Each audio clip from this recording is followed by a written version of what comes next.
the music here for a second here. All right, guys. It is time for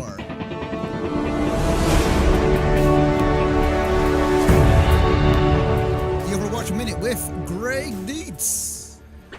And your time starts now. All right. So I'm sure, as everyone noticed, Moira was released, as you can see in the video that is currently playing.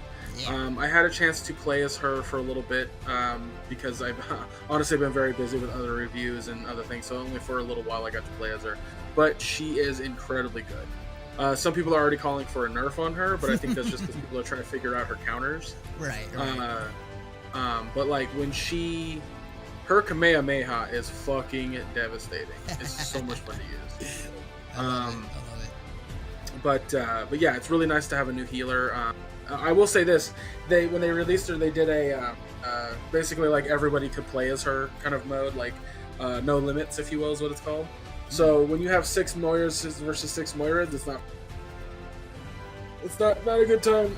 Kind of sucks. Anyway, so the other fun bit of news is that almost all of the World Cup skins are going to be released. There were 8 teams, I think. Maybe more teams than that. Anyway, at BlizzCon, they had the World Cup and North Korea won. But you can actually go, you're going to be able to eventually get the skins in-game for whatever team you like. Which I think adds up to 312 skins, both away and home skin colors. So that's fun. I think that's a good thing. So I'm going to talk about 2 controversies that recently happened. The reverse ban controversy. Reverse banning is what I'm calling it because I don't know how else to dub it. Is when somebody complains or somebody reports another player, and that player did nothing wrong. The reportee gets like suspended for a period of time. There was recently a Twitch user. He's a competitive Overwatch player.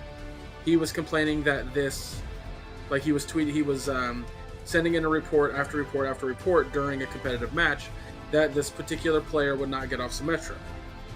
That by playing as Symmetra, they were not helping the team. All of a sudden, as they're going from round to round, he gets banned mid-match. And it turns out that that's just the thing. That if you abuse the report system, Bungie has every right to ban you or suspend you.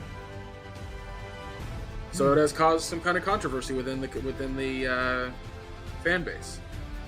That to those people, that's wrong. To those people, it's wrong to ban people who are just. But as we've stated earlier in previous Overwatch news, or Overwatch Minute episodes, whatever you want to call them, over-reporting is a problem that the company has to deal with. That it's halting production on new maps, new characters, new things in general. So, you know what? Stop reporting for every little thing. You when you report that often, you remind me of that little kid that just tattles on his brother all the time because he's not getting his way. Yeah, and it goes back to the toxicity that is stated from the team, and it's like, again, it's very hard to control it. If you can do that, it's awesome because the whole message of Overwatch really is just have fun. Yeah, have fun. Like, diversity of the characters, all shapes and sizes and countries and whatnot, and everybody's there to get on the point. Yeah, to have a good team comp, it helps, but at the end of the day, it's not like it doesn't matter. Yeah, agreed. Unless you're like in the World Cup, then it matters. But then again, you're already a well-oiled team to get to that point. Yeah. The other controversy that happened was the one trick controversy, or getting banned for one tricking. One tricking is essentially you only play one character.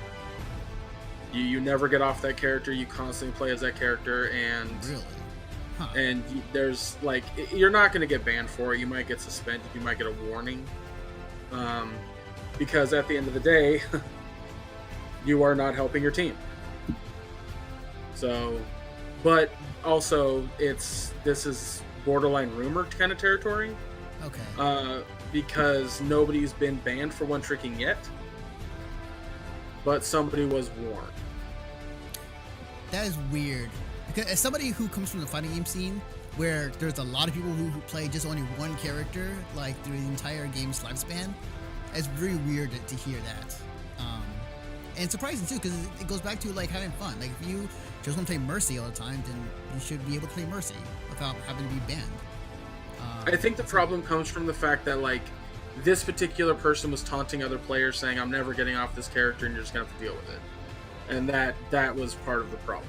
So I think that had something to do with it, not just like the communication the person had, the relentless like no, never, like. There was a lot more that went into it than just the one tricking, but at the end of the day, like it was part of the whole problem. So okay. Anything else? I know we're going to overtime, but that's it for the Overwatch minute. I think there's been a bit of rumor about like an event popping up here very soon, but like again, May snowball offensive at the beginning of December. That's what I believe we're getting. So I figured like there isn't much going on anyways, because it's after BlizzCon. BlizzCon just happened, and a lot of the news that came out from BlizzCon for Overwatch. I mean, I wasn't expecting Moyer to come up. Here we are. I know, right? Yeah. Hey, all right, awesome. So this has been your Overwatch Minute with Gregg Dietz.